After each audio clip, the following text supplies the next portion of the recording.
Hello friends. तो फिर हम लोग एक नई बुक के साथ आए हैं और आपको नई बुक के बारे में बहुत सारी चीज़ें बतानी है। जैसा कि हम लोगों ने शुरू किया है कि हम डेली एक नई बुक की कुछ लर्निंग्स हम लोग लेते हैं, जिससे कि हम अपनी ज़िंदगी को और बेहतर तरीके से जी सकें और बेहतर तरीके से हम अपनी डिसीजन मेकिंग कर सकें, आगे बढ़ सकें, दोस्तों को बता सकें, लोगों का भला कर सकें और अपनी ज़िंदगी को एक कामयाब रूप में बना सकें। ठीक है, तो यहाँ पे आज जो बुक लेकर आया हूँ वो है रिच डैड पुअर डैड। देखिए ये बुक ये बुक आपने देखी भी होगी, ठीक है, और बहुत बार इसके बारे में सुना भी होगा। मैं श्योर बोल सकता हूँ कि आप में से बहुत सारे लोगों ने इस बुक के बारे में सुना होगा, क्योंकि ये बुक ही ऐसी है जो कि आपको बताती है, बहुत सारी चीज़ें बताती है। जनरली हम लोग क्या करते हैं, हमारा जो एजुकेशन सिस्टम है उसके अंदर फाइनेंशियल लिटरेसी की कोई बात नहीं होती है, लोगों को बताया नहीं जाता। बस हमारा सिस्टम जो है वो ये है कि केवल आप अच्छा पढ़िए।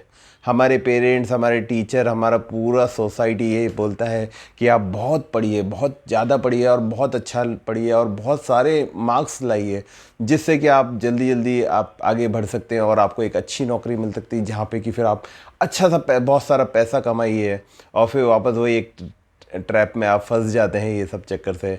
इसलिए अधिकतर ये होता है कि जब आप अच्छा पढ़ते हैं, अच्छी नौकरी लगते हैं, अच्छा पैसा कमाते हैं, तो फिर आप एक घर भी लेते हैं रेंट पे, घर भी लेते हैं पहले रेंट पे, फिर उसे ख़रीदते हैं, फिर उसकी ईएमआई पे करते हैं और ऐसी आपकी पूरी ज़िंदगी निकल जाती है।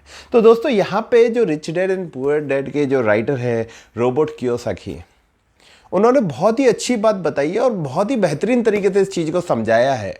उन्होंने एक एग्जाम्पल लिया है जो कि एग्जाम्पल नहीं कह सकते, उनकी रियल लाइफ से रिलेटेड है, जहाँ पे कि उनके दो डैड के बारे में बात की है उन्होंने। जैसे कि अब आप सोचेंगे दो पिताजी कैसे हो सकते हैं, दो फादर कैसे हो सकते हैं, तो यहाँ पे उन्होंने हमें समझाने के लिए ये चीज़ भी बताई है कि जो उनके रियल फादर हैं, ठीक है, वो हैं, और एक उनके फ्रेंड के फादर हैं जिनको कि वो फादर के इक्विवेलेंट समझते हैं, मुंह बोले फादर हैं।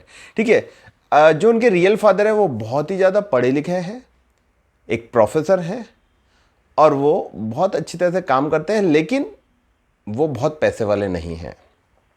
वो हर चीज़ के लिए स्ट्रगल करते हैं, हर चीज़ को खरीदने से पहले सोचते हैं कि इसको खरीदा जाए, नहीं खरीदे जाए, और अंत में होता है कि वो बहुत सारी चीज़ें अफोर्ड नहीं कर पाते अपनी ज़िंदगी में और बहुत सारी चीज़ों के लिए वहीं पे मना कर देते हैं। और दूसरे डैड जो हैं उनके, वो हैं रिच डैड। रिच डैड जो कि उनके फ्रेंड के पिताजी हैं, जिनको वो एक तरह से डैड इक्विवेलेंट समझते हैं, क्योंकि बचपन से उन्होंने उन्हें बहुत सारी चीज़ें सिखाई है। वो बहुत ज़्यादा पढ़े लिखे नहीं हैं, वो बहुत कम पढ़े लिखे हैं, वो केवल 8वीं पास है। लेकिन आज उनकी जो गिनती होती है, उस जिस सिटी में वो लोग रहते हैं उस सिटी के अमीर लोगों में उनकी गिनती होती है। तो देखिए, एक आप ये सोचते हैं कि अधिकतर हमें जो चीज़ सिखाई जाती है कि जो ज़्यादा पढ़ेगा वो पढ़ेगा लिखेगा, बनेंगे नवाब, खेलोगे कूदोगे, और ये सब आपने बहुत ज़्यादा सुना होगा। ठीक है, तो ये ज़रूरी नहीं है। एक बहुत इंपॉर्टेंट चीज़ जो कि जिस इंसान ने सीखी है वो है फाइनेंशियल मैनेजमेंट, फाइनेंशियल लिटरेसी। अपने पैसे को किस तरह से संभालना है, पैसे को किस तरह से हमें अपने काम में लगाना है, वो चीज़ जिसने पढ़ ली वो बहुत पैसे वाला बन सकता है, वो अपनी सारी ख्वाहिशें, सारी इच्छाएं पूरी कर सकता है। और जिसने पैसे के बारे में नहीं समझा, पैसे की साइंस नहीं समझी, वो रियली उसके पास बहुत सारा पैसा आ जाएगा ना तो भी वो ख़त्म हो जाएगा। जैसे कि आपने देखा होगा, ऐसे बहुत सारे लोग हैं जो लॉटरी जीतते हैं और बहुत सारा पैसा कमा लेते हैं, या फिर कहीं से उन्हें पैसा मिल जाता है, उनकी प्रॉपर्टी मिल जाती है, पेरेंटल प्रॉपर्टी मिल जाती है, या फिर वो जीत जाते हैं लॉटरी वगैरह। लेकिन क्या होता है, कुछ समय बाद वो पैसा वापस से उनका ख़त्म हो जाता है। वो कुछ समय अपनी लाइफ को बहुत ज़्यादा एंजॉय करते हैं और पैसा ख़त्म हो जाता है, फिर उसके बाद उनके हाल वही होते हैं। तो अधिकतर लॉटरी जीतने वालों के साथ यही सिस्टम है। तो यहाँ पे एक बहुत ज़रूरी बात है कि आपको सबसे पहले सीखना पड़ेगा फाइनेंशियल लिटरेसी। और जैसा कि हर बार हम बात करते हैं कि ये मेरा बहुत सजेशन रहता है कि आप अपने परिवार के बच्चों को ये सारी चीज़ें शेयर कीजिए, क्योंकि बच्चे ही ये सब चीज़ें सीख के अपने ज़िंदगी को बहुत अच्छी तरह से आगे बढ़ा सकते हैं, क्योंकि उन्हें ये सब चीज़ें सिखानी, क्योंकि हमें किसी ने ये सब चीज़ें नहीं सिखाई है। ठीक है, तो चलिए हम इस बुक के बारे में और शुरू करते हैं कि इस बुक में थोड़ा क्या समझाया है, क्या चीज़ बनाई है। तो पहले इसने rich dad and poor dad के बारे में बताया है रोबर्ट कियोसाकी साहब ने।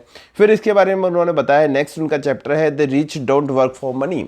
पैसे वाले लोग, जो अमीर लोग हैं, पैसे वाले लोग मतलब जो अमीर लोग हैं, वो पैसे के लिए काम नहीं करते, पैसा उनके लिए काम करता है। जनरली जो पुअर डैड वाली मेंटेलिटी के लोग होते हैं, जो बहुत अच्छे पढ़ लिख के अच्छी नौकरी करके, वो क्या करते हैं, वो शादी करते हैं, एजुकेशन लोन लेते हैं, फिर शादी के लिए लोन लेते हैं, फिर घर के लिए लोन लेते हैं, फिर कार के लिए लोन लेते हैं, फिर फॉरेन ट्रिप के लिए लोन लेते हैं, और यहीं पे उनकी पूरी ज़िंदगी लोन चुकाने में ख़त्म हो जाती है, क्योंकि उनके पास बाकी खर्चों का पैसा नहीं बचता। आज आप किसी से भी पूछ लीजिए, जो भी कॉर्पोरेट में काम करता है, आपको बाहर से दिखता है कि वो लोग बहुत हैप्पी है, बहुत कुछ कर रहे हैं, लेकिन उनके भी वो इतने लाखों रुपए कमाने के बाद में उनकी फाइनेंशियल कंडीशन बहुत ज़्यादा लिमिटेड हो जाती है। वो अपने खर्चों को बहुत लिमिट करना पड़ता है, क्योंकि उनकी आधी से ज़्यादा पैसा तो उनकी ईएमआई में जाता है। ये मैं सबके लिए नहीं, लेकिन अधिकतर केसेस में ये चीज़ होती है। तो पैसे वाले लोग होते हैं वो क्या करते हैं, वो अमीर लोग जो पैसा कमाते हैं उसको इस तरह से इन्वेस्टमेंट करते हैं कि पैसा पैसे के लिए काम करता है, उनके लिए काम करता है। जैसे कि वो रियल एस्टेट में इन्वेस्टमेंट करेंगे, जिससे कि उनसे उन्हें रेंटल इनकम होगी और उसकी प्रॉपर्टी का वैल्यूएशन बढ़ेगा। वो शेयर मार्केट में इन्वेस्टमेंट करेंगे, जिससे कि शेयर मार्केट उनको अच्छा खासा रिटर्न देगा। वो म्यूचुअल फंड में डालेंगे, वो गोल्ड में डालेंगे, कोई ऐसी चीज़ों में डालते हैं। वो अपनी नॉलेज के ऊपर इन्वेस्टमेंट करते हैं, जिससे कि वो पैसा पैसे को पैसा कमा के देता है। फिर इसके नेक्स्ट चैप्टर में हम जाते हैं कि why financial literacy is important, जो कि मैंने अभी आपको बताया कि फाइनेंशियल लिटरेसी क्यों इंपॉर्टेंट है। क्योंकि आज हमें ज़रूरत है पैसा, जो हमारी कॉलेज एजुकेशन, स्कूल एजुकेशन, उसमें कुछ भी नहीं बताया जाता है। इसलिए आज के टाइम पे फाइनेंशियल एजुकेशन बहुत ज़रूरी है। आज हमें सीखना चाहिए, हमारे बच्चों को सिखाना चाहिए, और हमें हमारे रिश्तेदार नाते जो भी हैं जिनका आप अच्छा चाहते हैं उन सबको सिखाना चाहिए कि फाइनेंशियल लिटरेसी से क्या चमत्कार हो सकता है, वो कैसे उनकी ज़िंदगी बदल सकता है। फिर इसके बाद में है माइंड योर ओन बिजनेस, अगला चैप्टर है, जो कि तीसरा चैप्टर है, माइंड योर ओन बिजनेस। मतलब कि यह बोला गया है राइटर ने, रॉबर्ट कियोसाकी साहब ये समझाना चाहते हैं कि अपने काम से मतलब रखिए। देखिए, आप भले से नौकरी कर रहे हैं, बिजनेस कर रहे हैं, कोई फ़र्क नहीं पड़ता, ठीक है। आप बहुत अच्छी नौकरी कर रहे हैं, लेकिन उसके साथ में आप एक साइड इनकम के लिए, अपने पैशन के लिए कुछ ना कुछ ऐसे एक्टिविटीज़ में इन्वॉल्व हो सकते हैं, जैसे कि आप पैसा कमा सकते हैं।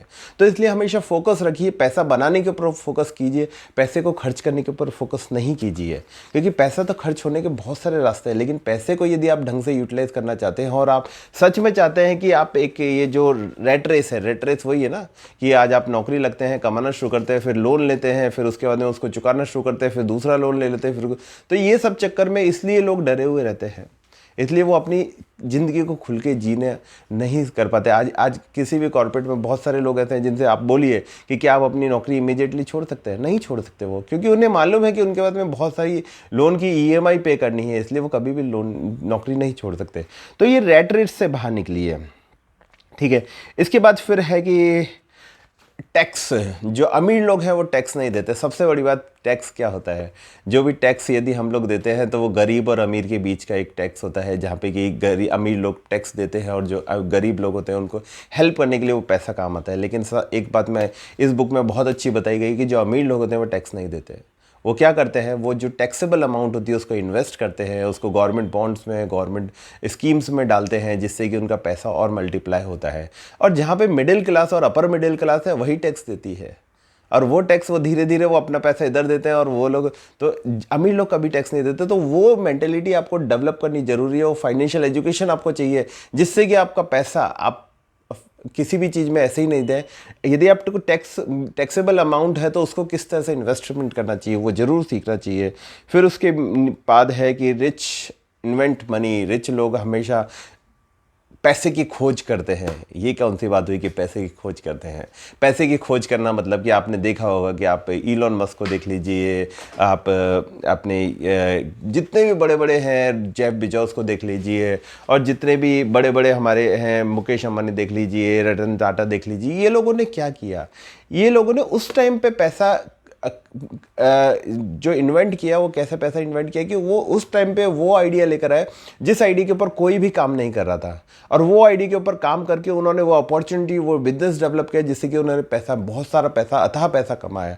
तो एक तरह से ये रीइन्वेंट करना होता है पैसे को। आप भी इस तरह से काम कर सकते हैं। इस तरह का एक थॉट प्रोसेस, एक आइडिया लेकर आइए। कल की बुक में मैंने बताया था कि आपको किस तरह से आप नए आइडिया डेवलप कर सकते हैं, पावर ऑफ सबकॉन्शियस माइंड में। तो वो बुक आप लाइए, वो पढ़िए, और फिर यहाँ से इन्वेंट कर सकते हैं आप अपने पैसे को। और फिर उसके बाद में है कि work to learn, don't work for money. हमेशा पैसे को कमाने के बारे में सीखिए, पैसे के लिए काम मत कीजिए। क्योंकि जब आप पैसे के लिए काम करते हैं ना, तो आप बहुत ज़्यादा मेहनत करते रहते हैं, आपके हाथ में आता है थोड़ा सा पैसा।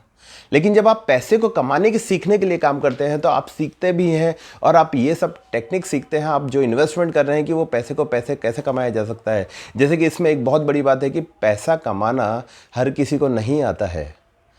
जब आपने मैकडोनल्ड्स के बारे में सबने सुना होगा, ठीक है, वो बहुत फेमस है आज के टाइम में, लेकिन जिस टाइम पे जिन्होंने मैकडोनल्ड्स को बनाया उन लोगों को मैकडोनल्ड तो बनाना, ये बर्गर तो बनाना बहुत अच्छा आता था, लेकिन उन्हें बेचना नहीं आता था। बेचने वाले ने, जिसने उन्हें आगे बढ़ाया, आज सारी दुनिया जानती है, वो बेचने वाले अलग हैं, और जिन्होंने उस मैकडोनल्ड को बनाया, जो बर्गर को बनाया, वो अलग लोग हैं।